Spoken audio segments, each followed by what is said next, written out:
ඔව් යාළුවනේ අද මම ගෙනල්ලා තියෙන්නේ බ්‍රේකින් නිවුස් එකක්ද සිදුවීමක්ද ඉන්සිඩන්ට් එකක්ද මොකක්ද කියන මම දන්නේ නැහැ. අපි බලමු මොකක්ද ඇත්තටම වෙලා තියෙන්නේ කියලා.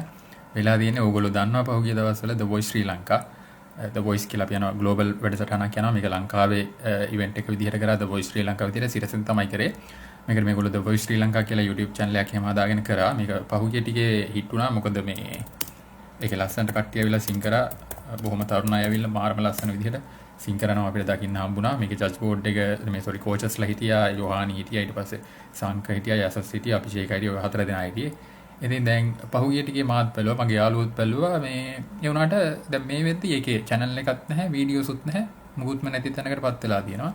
මේ තියෙන මේ ඔක්කොම තියෙන වෙන වෙන channels වලින් දාපුවා. මේ සහ මේ review කරන ඒවා මේ ෂෝට්ස් උනත් එහෙම තියෙන්නේ. මේ ඉතින් the original එක නැහැ. The Voice ශ්‍රී ලංකා කියලා සිරසෙන් කරපු ඒ channel එකක් නැහැ. ඒකේ වීඩියෝසුත් මුකුත්ම නැහැ. The Voice Kids ශ්‍රී ලංකා කියලා එකක් එනවා. ඒකෙත් වීඩියෝස් නම් මොනවද නැහැ. normal channel එක තියෙනවා. අපි දන්නේ නැහැ මොකද්ද වෙලා තියෙන්නේ කියලා. channel එක ban වෙලාද නැත්නම් restrictions වෙදිලාද මොනවාරි copyrights වෙදිලාද මොකද්ද වෙලා තියෙන්නේ කියලා දන්නේ නැහැ. ඉතින් කොහොම හරි අපිට වීඩියෝස් ටික බලන්න නැති වෙලා තියෙනවා. ඒක තමයි අවසානයේ වෙලා තියෙන්නේ. ඉතින් අපි බලන් ඉමු මොකද්ද වෙලා තියෙන්නේ කියලා. අපිට හොයාගන්න හම්බෙන්නේ කොහොමද දැනගන්න පුළුවන් වෙන්න ඕන. ඉස්සරහට මේක ගැන නිවුස් එකක් එයි. මටත් නිවුස් එකක් ආව ගමන් මම ඕගොල්ලන්ව දැනුවත් කරන්න. කොහොම හරි අපිට වැඩේ මේක බලන්න විදියක් නැති වෙලා තියෙනවා.